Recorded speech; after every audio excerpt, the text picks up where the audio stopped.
Welcome back to the Shine Within podcast. Elizabeth Freed, by choice, is a medium. Oh, so awesome. She is also a retired executive coach with over 40 years of experience.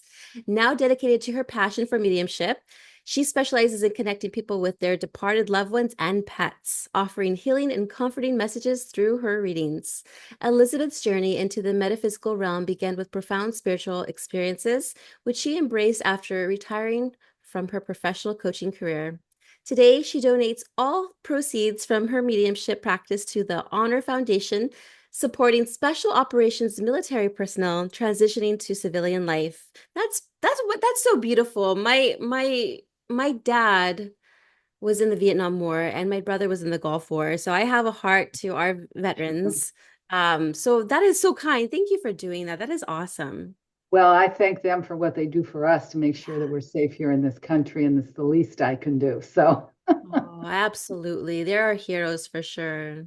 yeah, Yeah. So you've had a long, successful career in executive coaching. right, What actually right. inspired you to shift from executive coaching to mediumship after retirement? Well, it's an interesting situation. My whole purpose in life is to be of service, and mediumship is another way of being in service to people who are either grieving and they want to connect, or they're curious and they have this need, or they have this feeling, and this enables me to do that.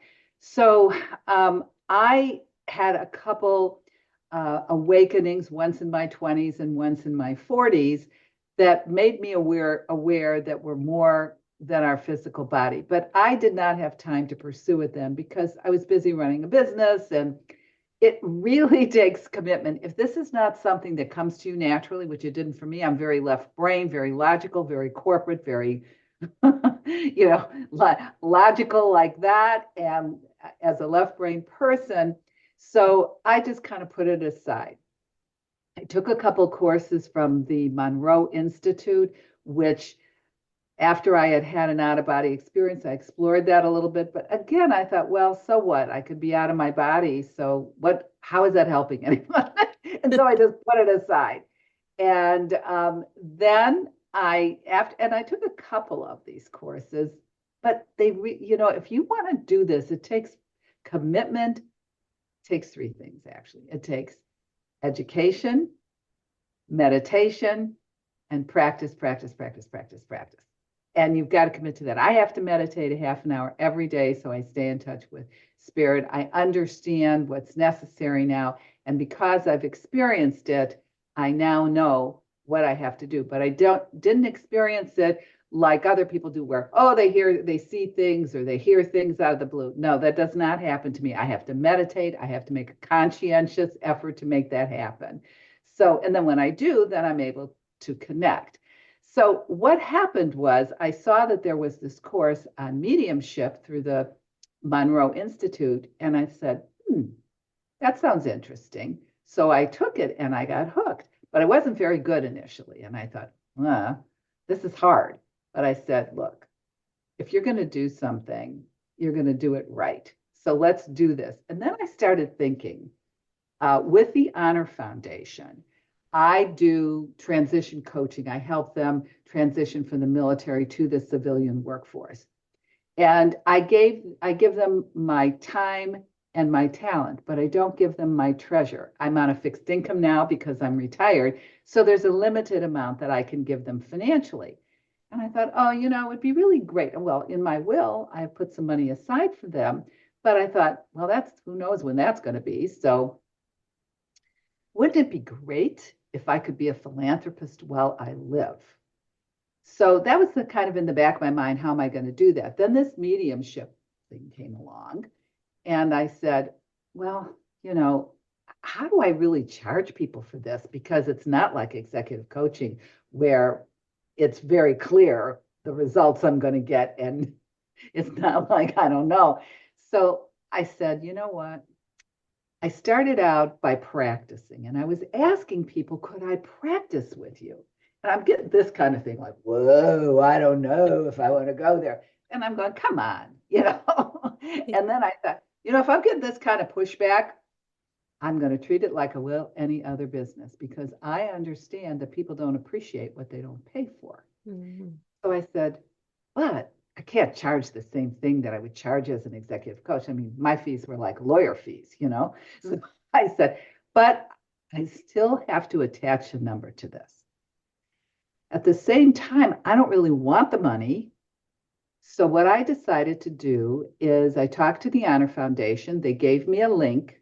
So everything that I do goes directly to the Honor Foundation. I never see the money. And it serves three purposes. Number one, it serves the person that I'm reading for because they have a need. It helps the Honor Foundation continue to grow and offer services to others. And third, people get a tax deduction because it's a 501c3. So it's win, win, win all the way around. And I am then able to be a philanthropist while I live. And I'm happy to say to date, because I've only been doing this maybe about 6 months, I have raised $2,000 for the Honor Foundation Oh, since I wow. put this into place. So I'm happy about that. That is amazing. Wow, 6 months. I feel like you've been doing it for a long time already. Well, I have, but in terms of setting this up like this, I see, I see, I yeah. see. Yeah, I was like, wow, but that is amazing. Thank you so much for doing what you're doing, making a big impact in the world for sure. Now, going back to the out of body experience, can you share a little bit more about what you experienced in your 20s and how that Oh, first sparked your curiosity in the that has metaphysical? nothing to do with the mediumship, but I'll share that story with you. Yeah, so All I'm right, so curious. here's the deal. I'm 21, 22 years old, and I had a boyfriend who lived in Minneapolis. I lived in Columbus, Ohio at the time. He was coming into town, and I was scurrying trying to get things ready for his visit into town. And my phone kept ringing and ringing and ringing and waking me up. I tried to fall asleep. The phone kept ringing me. So I said, oh, gosh, I am so tired. And then a friend of mine called me up and he said, oh, Elizabeth, I need to see you. I need to see you. And I said, look, friend, I can't see you right now. David's coming into town. I got to get to bed. And you'll keep me up all night with his nonsense, whatever it was. So, and I never let a friend down. He sounded like he was in need, but I had to set a boundary here.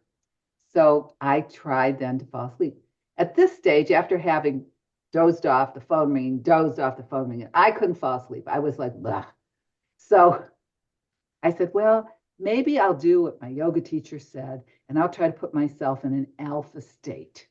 And maybe that'll help to relax me. So I started to do this meditation and put myself in what I thought might be an alpha state. I didn't know what I was doing. And the best way I could describe it is it's like getting a rush when you're smoking marijuana. So I said, all right, so this is what this is. Okay. So again, I just went, all right, that's interesting, but so what? And then I was reading a book that's no longer in print by Jess Stern called Yoga, Youth, and Reincarnation, where he talks about the universal mind. So I said, okay, I think I'm going to try to tune into the universal mind. This is what I said to myself. So I'm concentrating and concentrating. And all of a sudden, my head becomes like a citizens band radio. I'm picking up all this communication. I hear these two guys, like a radio show, doing a review of a play in New York. And I'm going, what? And I said, well, I'm turning this radio off. This was like freaking me out. So I just said, okay, no. And I'm sitting there and laying there. And I hear outside my apartment window two kids, they're outside cutting up or doing something. And I'm going, oh, I just need to get to sleep. Nothing is happening. So then I say, maybe I'm just going to imagine that I have energy coming from here and just sending out energy. I do not know at the time that this is considered the ajna center. It is a chakra. And that's where the third eye is. I have no idea about this. I'm just kind of like trying to get to bed. And I'm concentrating and concentrating. And all of a sudden, I hear this high-pitched air rush, like an engine. You're too young to remember Superman flying through the air and the wind rush that I heard. And I go, holy smokes. And the next thing I know, I am out of my body going through this gray tunnel.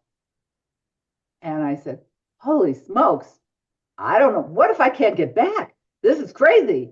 And I got so scared, I pulled myself back in my body. And I thought, oh my gosh, that's really, what the heck was that? And then I said, well, that was interesting. I wonder if I could do it again. And I did it again. This time, my whole body is vibrating. My bed starts shaking like there's an earthquake going on. And I'm not in California, I'm in Ohio. Okay. And I am out again. And then I went, you fool, you had no plan about where you're going to go. You can't go.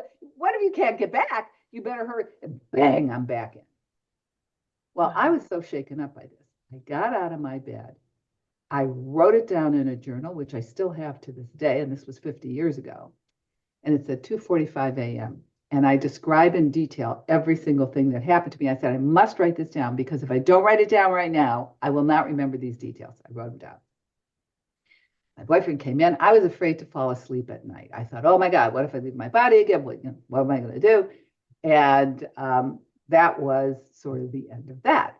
And he was there for the week. And then he went home. And then I get a phone call from my friend, Vernon. And I said, oh my gosh, Vernon, I have to tell you what happened to me that night you called. And he said, well, I have to tell you what happened to me. I said, okay. And he said, let me tell you first.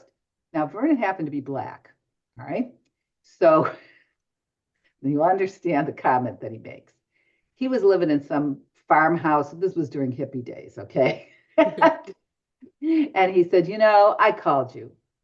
And I had been drinking. I was a little bit drinking, but I wasn't that drunk.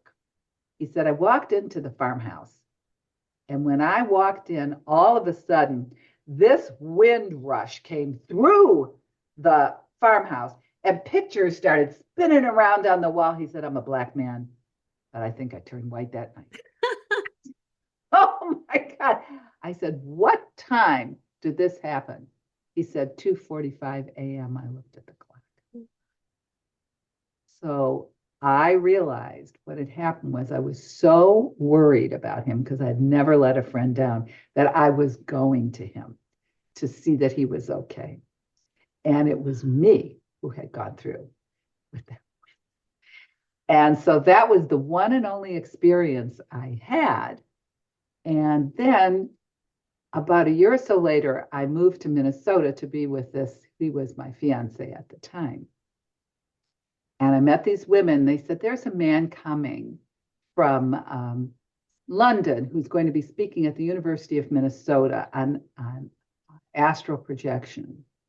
And you might be interested in listening to that because I had told the story to them. I said, absolutely. So I sat in on his lecture. And what he was talking about was you could do astral projection safely through lucid dreaming. So when you're dreaming, and you're in a dream and you say, well, that doesn't make sense.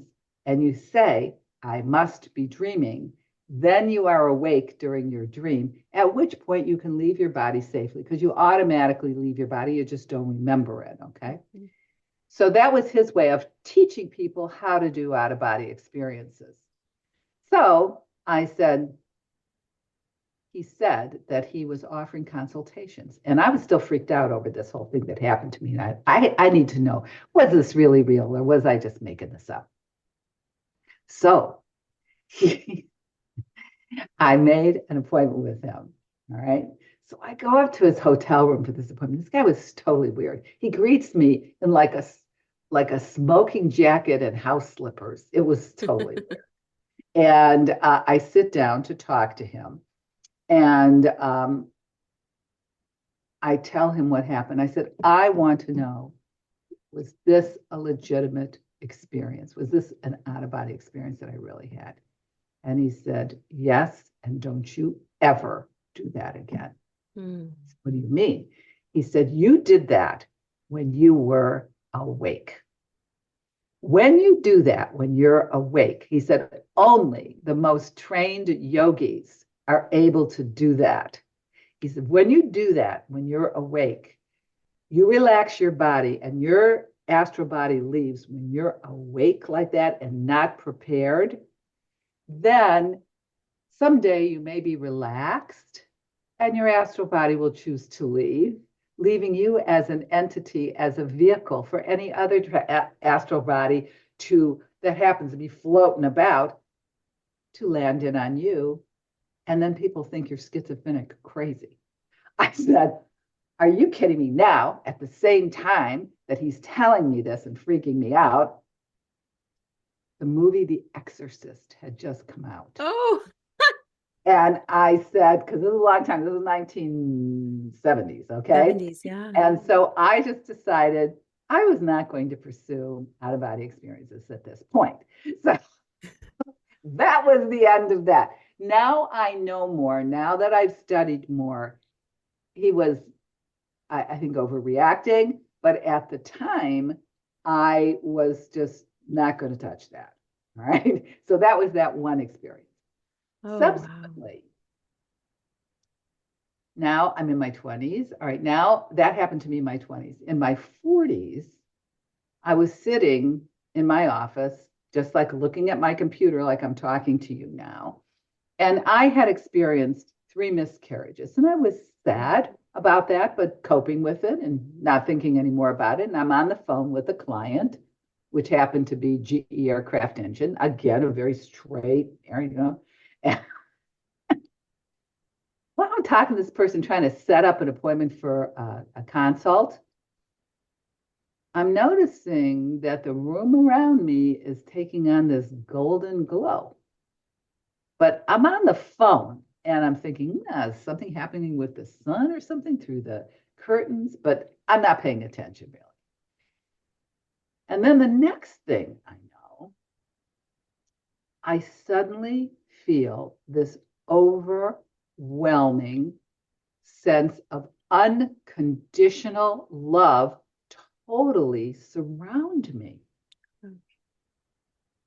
And I think it's my husband who has walked in to the house. He had been out hunting and I had a very loving husband. I thought maybe this was it, but it wasn't that same kind of love.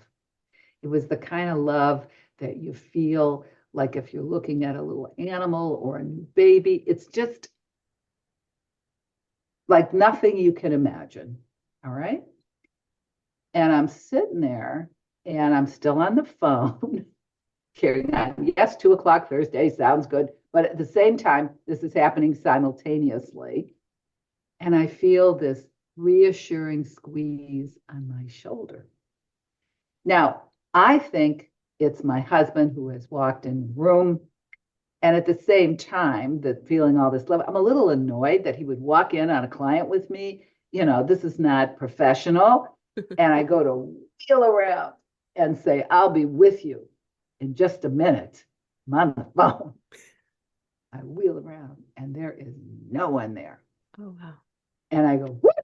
And the lady on the phone said to me, are you all right? I said, yes, I'm just fine. Thank you. And I concluded my call and the light dissipated. The feeling of love dissipated. And I sat back and I said, wow, I wasn't scared at all. I thought, boy, I'd love to have that again, but never happened. Wow. Until, okay, when I was meditating and talking to one of my guides as I was preparing for a mediumship reading, this one guide, and she's a combination of a guide and an angel, that's that feeling of love that she had for me, I felt it. And that was, you know, it's now 30 years later. Okay. So that's kind of those experiences I've had, the 2 awakenings that allowed me to really pursue this mediumship and know that there is something to it beyond what my imagination. Because sometimes you're doing a reading, when I was first learning this stuff, I'm thinking, am I making this stuff up in my mind? Or am I really hearing this? But I got to tell you, I am not a psychic reader. I am an evidence-based medium. That means I don't get my information from we call them the sitter, the client. I don't get the information from them. I get it directly from spirit. And spirit is telling me information. And I will then present 5 to 7 pieces of information to the client and say, do you understand that? And they have to verify it for me. So my process of doing a reading is I connect with spirit. I will get some odd word or image initially, which I'll ask them about, and they may or may not understand it. If they don't, we just put it in the parking lot and come back and do it later. I connect with spirit and I give them this evidence. They then need to verify this evidence. For example, I might say, I'm sensing a woman who passed after the age of 70. She actually looked younger than her age. She's a grandmotherly type. She is a kind and soft spirit, but on one hand, and on the other hand, you don't mess with her. It's kind of a duality. So I'll talk about what I see, what I feel. I use a variety of clairs. That means I use clairvoyance, I see, clairaudience, I hear, clairsentient, I feel, cognizant, I just know. And I start to present this evidence. The client then will verify for me what is true and what's not. I tell them, only tell me yes, no, I don't know, tell me more, but don't give me any information. And then once I've given them sufficient information about who I'm connected to, and they verified that, they go, yes, this is my aunt, or this is whoever, then I will share with them a very specific memory that they have with that individual. Once they verify that, then I will give them a message from that person, and then that then will conclude the reading. And that's the process. I'm very structured in the way I go through this. My business side carries through in my mediumship. It's not all airy-fairy here with me. I'm very clear about how I'm going to do this. So, and managing their expectations, it's important to do that. Yeah. So Wow. I don't know, would you be interested in hearing about some of the examples I have, both with humans and with pets? Yes, I was going to go ahead and ask. So, yeah, some of those powerful healing messages you've been able to convey for loved ones on the other side, for sure. Please do, both pets and humans. Well, the first thing that happens is I will get this random word or image or something. And at first I used to ignore it, but then I realized Spirit's telling it to me for a reason. And well, I'll share with you one. There was this woman, and I said, the word that's come up is hell of a, like I had a hell of a good time. Do you understand that? She goes, no. I said, okay, let me ask again. And then I heard loud as could be, Wichita. Now, I think I may have said the word Wichita 4 times in my life. I've never, it's Kansas. And I said, Wichita, would you understand it? And she said, I do. I said, okay, we'll come back to that. Then I proceeded to tell her that I connected with a woman who had passed before the age of 40, that she was not a family. I didn't sense she was a family member, but more like a friend and someone she may have gone to college with. Yes, yes, yes. All right. I said, a roommate? No. Okay. But I said, but you spend a lot of time together in each other's rooms studying. And then I get this image of, okay, with the hand drinking and the smoke. I said, she was a smoker and a drinker. She said, yeah, she was. And loved to party hardy. She said, yes, she did. So then I proceeded. So we got the evidence and we figured out who this person was. I said, now, when she, and then I think she passed, I don't know, of either pancreatic cancer or ovarian cancer, one of the cancers, because I felt the feeling down lower. And I said, you went to her funeral. Do you remember? I see you touching her casket. Did she have a closed casket? Or she said, I don't remember. I said, would you understand a closed casket? She goes, I don't remember. But her funeral was in Wichita. Okay. And she said, the one and only time I went to Wichita. So I said, okay. So then I give her the memory that she shared with this woman. And then I give her the message that this woman had from, and that remains private. But I said, she's leaving me with a very interesting statement. She's saying, those were the glory days. I said, would you understand that? She goes, yes, more than you know. I said, what do you mean? She said, yes, those were the glory days. We had so much fun. But more importantly, her name was Glory. Oh, wow. And we had a hell of a good time. Yeah. Okay? So that's an Ah. example of how it all kind of fits together. I don't interpret it. I'll tell you another one. This one really blew my mind. There was a woman, I do print work and commercials, and I met this woman on a film. She's a real actress. I'm just kind of playing at it. All right. She's good. And she's a Black woman, attractive, maybe in her 50s. And we met on the set, and we would text each other once or twice a year. How are you? How are things going? Blah, blah. So when she found out I was doing mediumship, she wanted a reading. I said, okay.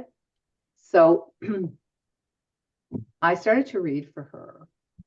And the first, I don't remember what her word was. Okay. But the first thing I saw, I said to her, this is a man who passed before the age of 50. And I saw this very handsome man. I saw him, he was a Black man. I saw him in the jungle with a spear walking through the jungle. And I thought, I don't want to say that. It might sound like it's racist or something. I was uncomfortable. All right. So I couched it like this. I said, I see a man, he passed before the age of 50. He is very handsome. And I'm telling you, he is ripped. He's got an incredible body. He's about 6 foot tall, quite good looking. And he walks with such confidence. And I felt my body. This Oh, is the wow. thing. Walking with such confidence, almost warrior like. Would you understand that? She goes, I have no idea who you're talking about. I said, okay, let me go a little further. I said, he's saying something about Panther, like Black Panther. No, I didn't have anything to do with the political group Black Panther.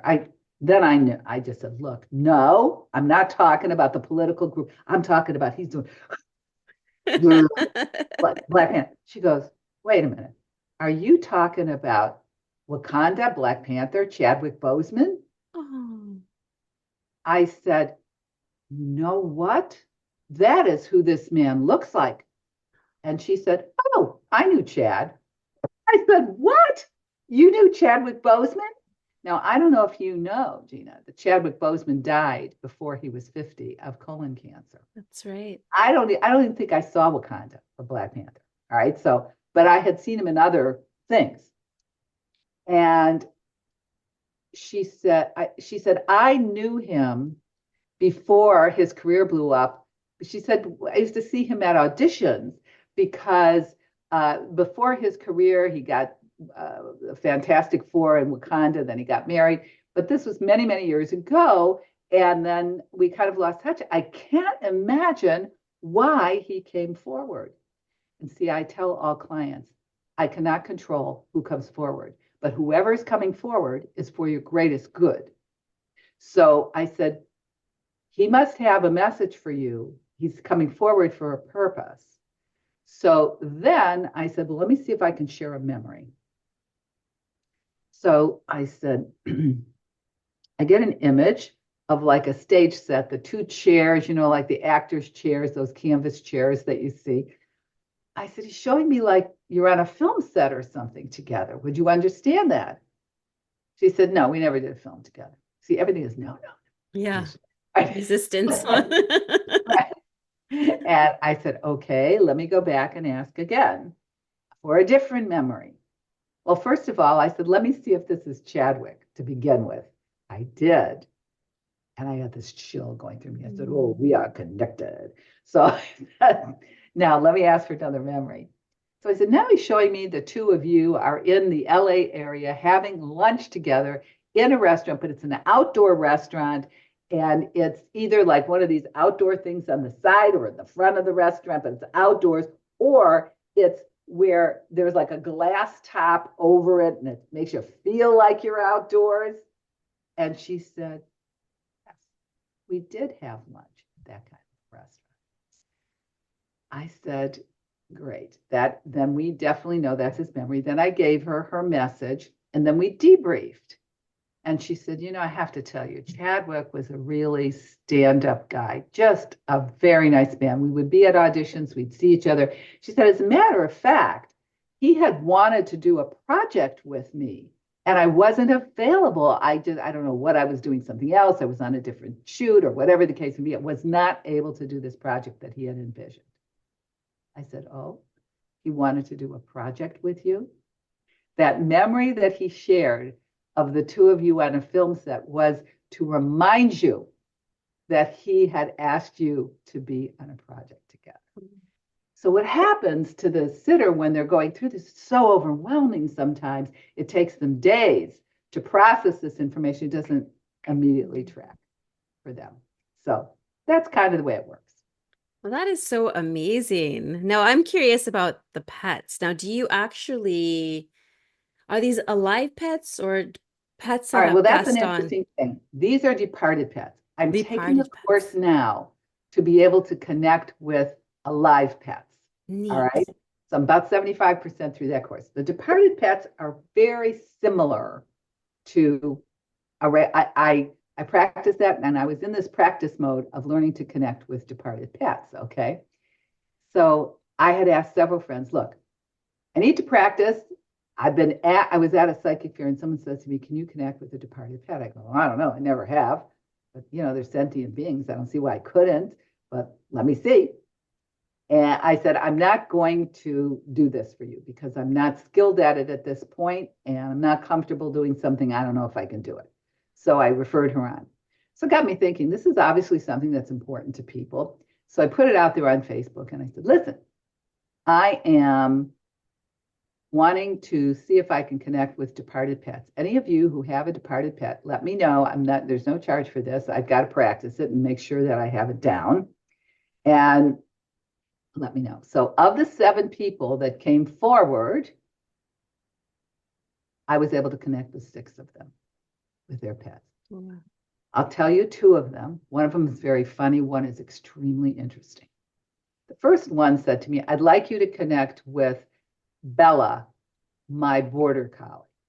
So I go in, I do my thing, I do my initial connection thing. And I said, Bella was black and white. She said, that's right. I said, Bella is showing me a red ribbon around her neck with a bell. Would you understand that? She said, no, Bella never had a ribbon and a bell. I said, all right, let me go back and ask for more information. I said, Bella is showing me a ball of yarn that's being hit across something. And she said, you know what? I think you're connected with Bella the cat. Oh, 2 Bellas. I said, you tell me you have a dog and a cat named Bella. She said, well, that cat was 50 years ago, died 50 years ago. I said, really? I said, you didn't have this cat when we both lived in Ohio. She said, no, I didn't. I said, all right, let me see what I see. And at that time, I had on horn rimmed glasses and I was drawn to them. I said, Bella was calico. She said, that's right. I said, okay, so let me, and she said, and she always had a red ribbon and a bell around her neck. I said, well, let me see what she wants to tell me. So Bella says, I said, Bella is saying something about New York. And she said, well, not New York, but Washington, D.C., which is East Coast. I'll take it. I said, okay. And then I said, let's see what Bella's message is. Uh-oh. And I never give a negative message, but this was, I said, Bella isn't happy with you right now. And she said, really, why? I said, she says, and these are her words, you have some nerve giving a dog my name. Oh my goodness.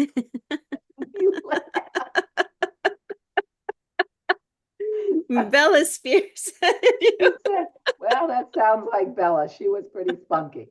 So now, the one that's most interesting is I have a colleague who raises donkeys. Okay. Oh. Now, I am thinking, a donkey. Okay. All I know, I've never really seen any donkeys up close that I could think of. And all I could think of was mule, and mules are brown. Okay. So, and then I was thinking, when I was a kid, there was a thing about Francis the talking mule. And I'm thinking, oh man, I hope I don't go there. That's my left brain kicking in with stuff I know. I got to make sure I don't do that. So I go through my thing and I say, the donkey's name was Winston. I said, Winston was brown. She said, no, Winston was not brown. And then I'm getting an image of the classic sombrero with the two ears coming out. And I said, oh, I'm so sorry. I think I'm not going to be able to do this because I am getting just the classic cornball picture of the donkey with the sombrero on. And I don't know why I'm going there. She says, oh, I understand that. I said, you do? She said, yes, I used to dress him up in costumes all the time. Oh, cute. So you see, they don't speak to you in like in the ways that you think. I'm getting symbols. All right. Mm. So I said, okay. And then now watch my mouth. I'm concentrating. And all of a sudden, my mouth does this.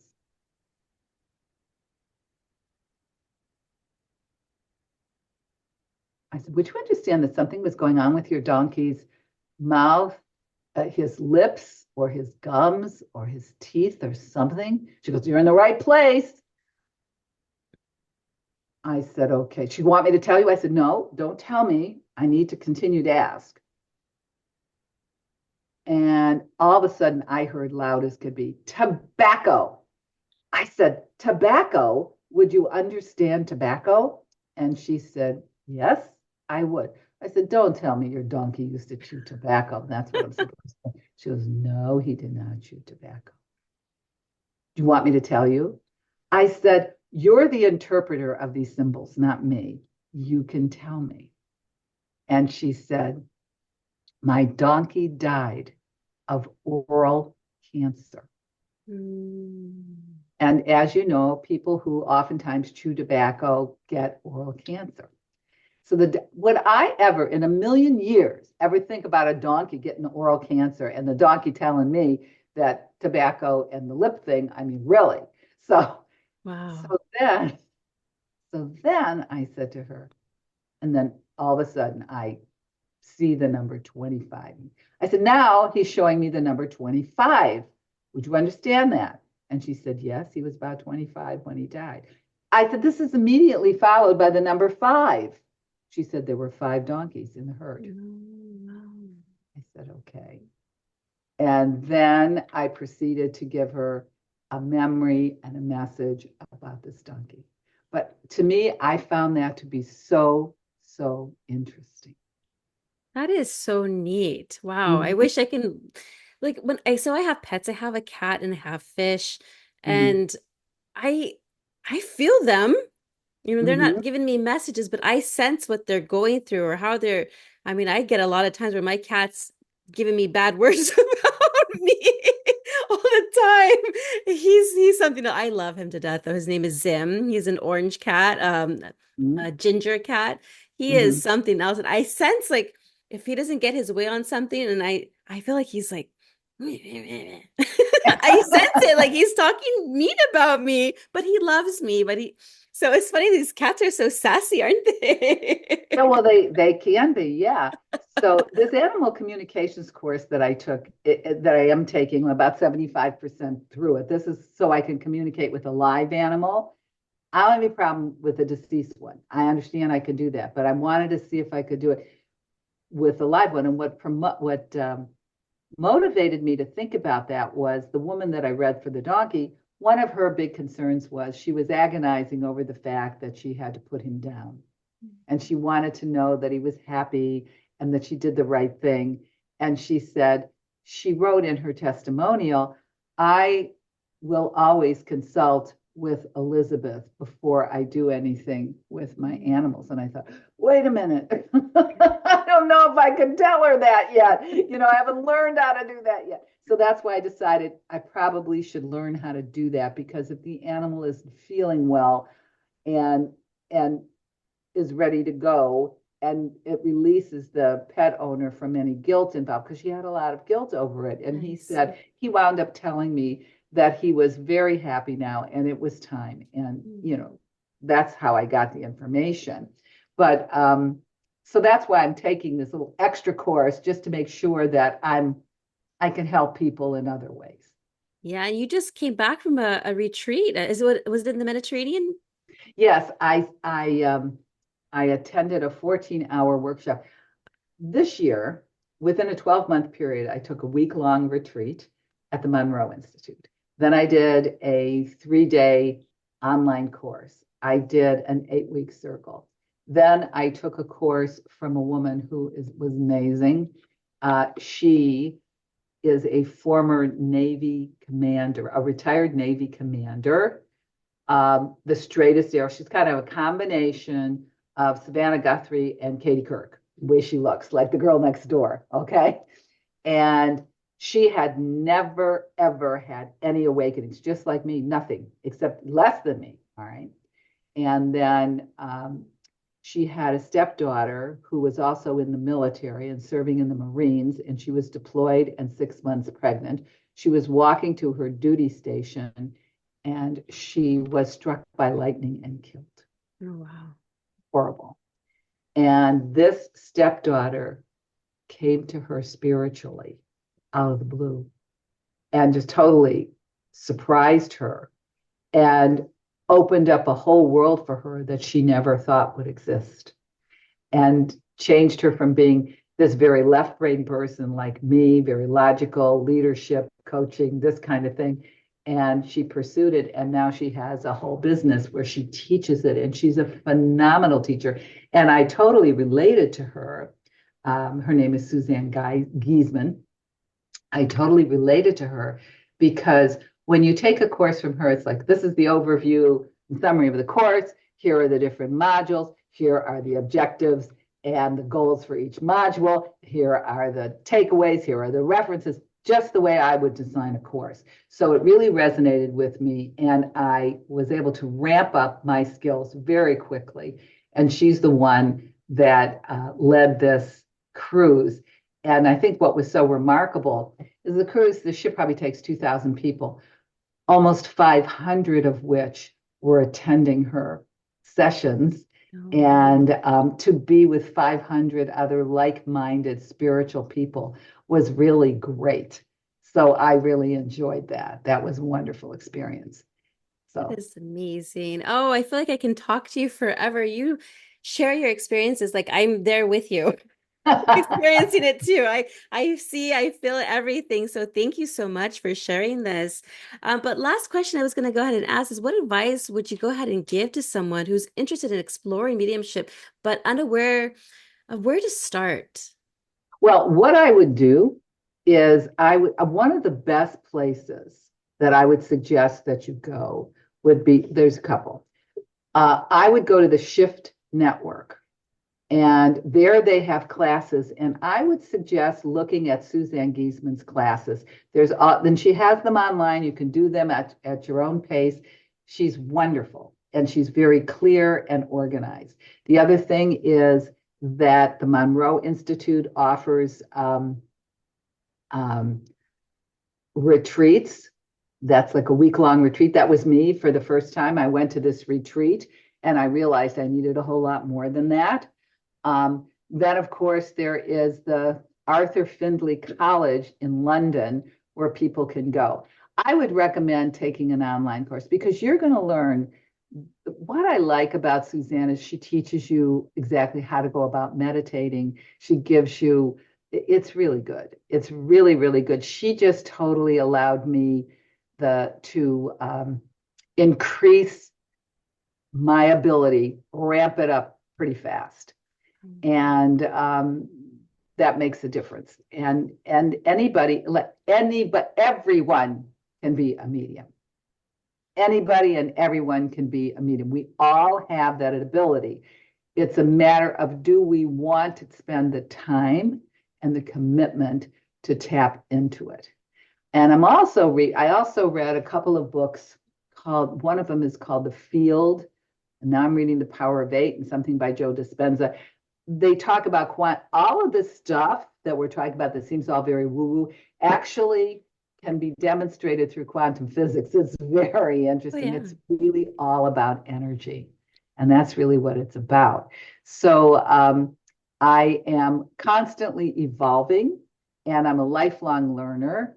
So to me, it's the practicing, and then checking my own accuracy. I'm up between 70 and 100% accurate when I do a reading, which is really very good. And I still feel like there's more I have to learn, even though people are happy. And it's because of my academic background and my research background, uh, and my desire always for excellence, that I continue to push even at my age, and even at age 76, which is what I am now. So, yeah. Amazing. Oh, I get inspired with conversations like this. Yeah, because everyone is a medium. It's just a matter of practicing and researching, and but practicing is the main thing, I think. Really, Practice, you have practice, to practice. practice. I meditate every day. I have to spend a half an hour meditating every day. And then I'm ready to do my connecting. But I have to make sure I do that. And there's little, just things you got to do if you That's really want right. to. It's just like exercising. Yeah, If you want to stay in shape, you got to exercise on a regular basis. So I hope that's you found right. that helpful. I had fun. Oh, yes. And for our listeners and audience that want to go ahead and connect with you to perhaps get a reading, can you drop your details? Yes.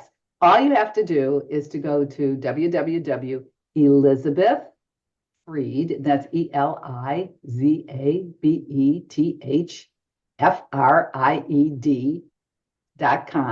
ELIZabethFried.com/medium. And that tells you there you'll get to see testimonials. You'll see how I got into this, and you have a choice of a 30-minute or a 60-minute reading. And it's pretty simple about what it is you need to do, where you need to go to donate, how you need to do it. It's pretty straightforward. Yeah. Wonderful, Elizabeth. Well, thank you so much for being on my show today. I really enjoyed our conversation. Like I said, I love conversations like this because I get inspired about tapping in more into my gift. And we all Mm-hmm. have it. We all have it, like you said. So thank Mm-hmm. you. It's my pleasure. So thank you for inviting me, and I really appreciate it. And I hope that your listeners will be able to benefit and also be able to benefit my charity by getting a reading. So thank you. Thank you.